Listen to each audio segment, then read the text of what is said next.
Bienvenidos a la economía. Tras el anuncio del presidente Donald Trump de que Venezuela suministraría entre 30 y 50 millones de barriles de petróleo a Estados Unidos, los precios del crudo cayeron y el buen comienzo de año de Wall Street se enfrió.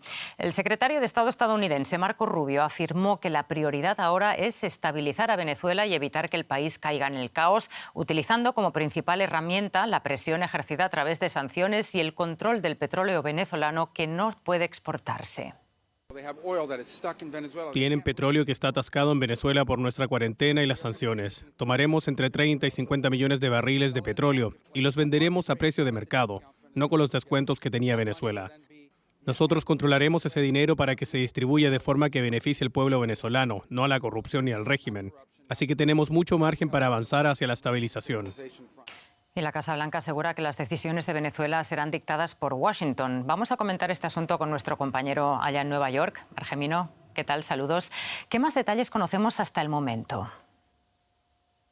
Bueno, el secretario de Energía estadounidense Chris Wright, en una conferencia organizada por Goldman Sachs, ha dado más pormenores. Ha dicho que Estados Unidos va a controlar las ventas del petróleo sancionado de Venezuela, que primero van a vender el petróleo que está almacenado y que después van a vender el petróleo que vayan produciendo los venezolanos a un precio de mercado, como ha dicho también Marco Rubio. Ha dicho Wright que Estados Unidos va a ser el suministrador del disolvente para mejorar la producción del crudo venezolano y que poco a poco, paso a paso, van a poner a punto la infraestructura energética del país para allanar el camino al futuro desembarco de compañías estadounidenses. Donald Trump había dicho el día anterior que el petróleo venezolano acabará en los puertos norteamericanos, probablemente del Golfo de México, y que el dinero, como ha dicho Rubio, acabará en cuentas controladas por Estados Unidos. Bueno, Argemino, ¿y cuáles podrían ser las consecuencias económicas de esta nueva política de la Casa Blanca? Bueno, por ahora es un paisaje, como decíamos ayer, un poco difícil porque hay un exceso de oferta, el barril de petróleo está relativamente bajo, en $60, y esto en teoría desincentiva las grandes inversiones para sacar más petróleo al mercado, por ejemplo, por parte de compañías americanas. Existe la hipótesis de que Donald Trump quiere poner más dinero, más petróleo, perdón, en el mercado para reducir el precio de la gasolina y así enfriar la inflación en Estados Unidos, que está en el 3%, que es un nivel idéntico a cuando Donald Trump llegó al poder hace un año, prometiendo, entre otras cosas, reducir la inflación. Pero algunas cosas se van moviendo. Para empezar, Donald Trump va a recibir en la Casa Blanca el viernes a los ejecutivos de ConocoPhillips, Chevron, única compañía con licencia para operar en Venezuela, y ExxonMobil. Y hace unos minutos, la senadora demócrata Elizabeth Warren ha dicho que las petroleras conocen muchos más detalles que el pueblo americano respecto a este acuerdo con Venezuela. Así que veremos si conocemos más detalles nosotros también en los próximos días. Y estaremos atentos a todos esos movimientos en el sector petrolero venezolano. Muchas gracias, Argemino. Ustedes. La presidenta interina de Venezuela, Delcy Rodríguez, nombró este martes a Calixto Ortega Sánchez como nuevo vicepresidente sectorial de Economía. Ortega se desempeñó como presidente del Banco Central de Venezuela hasta 2025 y trabajó en la industria petrolera. La renegociación de la deuda y la normalización de las relaciones internacionales serán temas clave para su gestión. Venezuela enfrenta retos como hiperinflación, caída de la producción petrolera, escasez de divisas y bajo poder adquisitivo. Y analistas coinciden en que el país necesita diversificar su economía más allá del petróleo. Vamos en busca de más información sobre el nuevo responsable de la economía venezolana. Tenemos el placer de conversar al respecto con Ricardo Hausmann, economista de la Universidad de Harvard en Estados Unidos. Señor Hausmann, gracias por atendernos.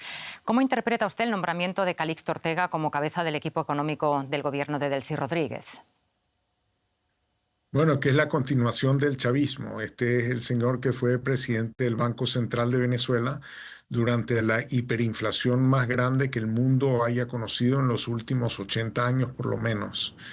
Eh, Creo que su entrada al gobierno refleja de que realmente en materia de equipo de gobierno no ha cambiado nada con respecto a la época en que estaba Nicolás Maduro. Esta es la continuación del chavismo. ¿Y qué podemos esperar de él entonces? Bueno, no se entiende muy claro porque hay una relación muy extraña entre el gobierno americano dándole órdenes al gobierno venezolano en lo que tiene que hacer. No sé si lo hacen o no lo hacen, pero creo que en cierto sentido están viendo hasta dónde pueden presionar al gobierno para que se desdibuje, se desprestigie, se deslegitime.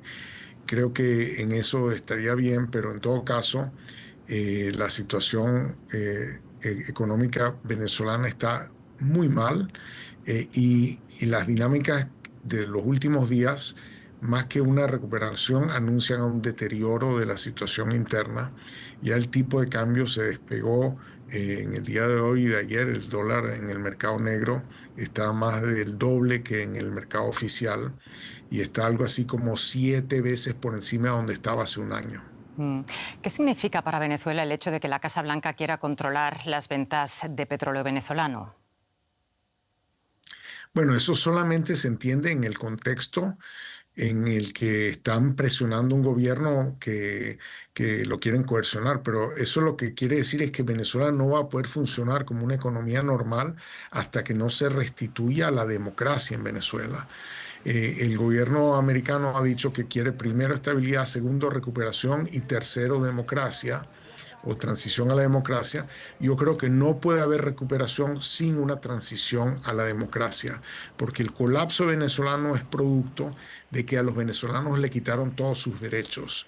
En la dinámica de estos días no nos han devuelto ninguno de nuestros derechos y sin derechos no funciona la economía. La gente no puede invertir, la gente no puede planificar, la gente no puede soñar. De modo que hasta el día que no se empujen las cosas para que se restituyan los derechos de los venezolanos ya votamos por una dirección política muy distinta a la que tenemos. Y si nos vuelven a preguntar, volveremos a decir que queremos ir en otra dirección.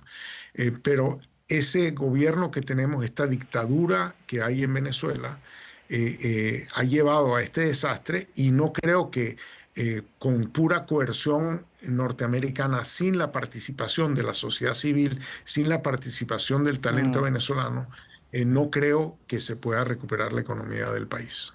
Ricardo Hausmann, muchísimas gracias por darnos su punto de vista sobre la situación actual en Venezuela. Gracias. Gracias a usted. Tras el abierto interés que Estados Unidos ha mostrado por el petróleo venezolano, Donald Trump ha reafirmado que Groenlandia es una prioridad estratégica. Washington destaca su valor por la seguridad nacional, pero más allá de su ubicación geopolítica, esta isla del Ártico alberga vastas riquezas sin explotar, desde petróleo y gas hasta minerales cruciales y tierras raras. El cambio climático transforma Groenlandia, pero no solo su paisaje. El retroceso del hielo permite el acceso a una vasta cantidad de recursos naturales sin explotar. El territorio en el Ártico es parte del Reino de Dinamarca y alberga no solo significantes reservas de petróleo y de gas, sino también enormes yacimientos de tierras raras, componentes fundamentales para la producción de turbinas eólicas, baterías de autos eléctricos, semiconductores y equipamiento militar como aviones y drones. Según el portal de minería de Groenlandia, la isla cuenta con reservas de más de 36 millones de toneladas de tierras raras. Si este potencial se aprovechara, Groenlandia tendría las segundas reservas en el mundo después de China. En la actualidad, China extrae el 70% de las tierras raras, es decir, que Pekín fija el suministro y los precios. En los últimos años, con el incremento de las tensiones comerciales, China ha restringido o incluso prohibido la exportación de determinados minerales críticos a Estados Unidos, como el galio y el germanio, minerales y tierras raras que Groenlandia parece tener en abundancia. Por el momento, las heladas y la escasa infraestructura industrial y de transporte encarecen la obtención de estos recursos. Pero a medida que la temperatura del Ártico aumenta 4 veces más rápido que en el resto del mundo y el escudo de hielo de Groenlandia se derrite, el acceso a los recursos naturales será cada vez más barato. Francia impone unilateralmente una medida que restringe la importación de frutas y verduras, afectando especialmente a las procedentes de Sudamérica. La normativa llega mientras Bruselas intenta reunir apoyo suficiente para aprobar el acuerdo comercial con los países del Mercosur. La atención está ahora en Italia. Las dudas del gobierno italiano bloquearon la firma del texto en diciembre, pero el panorama mejora. El portavoz del gobierno alemán afirmó que están muy confiados en que Italia aprobará el acuerdo del Mercosur. ¿Será este el último pulso entre la Unión Europea y el Mercosur tras 25 años de negociaciones? Nuestro compañero en el Parque de Frankfurt tiene más informaciones. José, ¿qué tal? ¿Cómo estás? Muy buenas tardes. En primer lugar, ¿en qué consiste la medida adoptada por Francia que, como decíamos, afectará sobre todo a productos de Sudamérica? Hola Rosa, ¿qué tal? Pues Francia ha anunciado que va a prohibir en el territorio francés productos como legumbres o frutas que contengan trazas de pesticidas que aquí están prohibidos para los agricultores de la Unión Europea. Se trata de una medida unilateral tomada por Francia que ahora la Comisión Europea tiene un plazo de 10 días para revisar. El propio gobierno francés ha dicho que no se trata de una medida dirigida concretamente contra el Mercosur, pero llama la atención por la semana en la que se produce. Se están organizando de nuevo los agricultores en Francia para manifestarse y además estamos en la cuenta atrás para un previsible nuevo intento de firma del acuerdo del Mercosur el próximo 12 de enero. A pesar de la firme oposición de Francia al acuerdo con el Mercosur, José, el tratado podría salir adelante con el apoyo de Italia. Pero ¿qué señales tenemos de que Roma vaya a respaldar realmente el acuerdo comercial? Bueno, Rosa, Italia había pedido como condición para firmar ese acuerdo que se retirase de la Unión Europea un impuesto al carbono en frontera que se aplica a los pesticidas. Se trataba de una propuesta de Roma para reducir la presión económica sobre los agricultores italianos. Parece que en Bruselas les han escuchado porque esta misma tarde de miércoles el comisario europeo de Comercio ha anunciado esto, que va a eliminar temporalmente el impuesto en frontera a la importación de pesticidas. Eso, Rosa, hace aumentar las expectativas, como les decía, de que la próxima semana pueda haber una firma de este famoso acuerdo entre el bloque de la Unión Europea y el Mercosur. Miremos si por fin hay avances. José David, muchas gracias por el análisis. Y esto es todo por nuestra parte. Gracias por acompañarnos y hasta la próxima.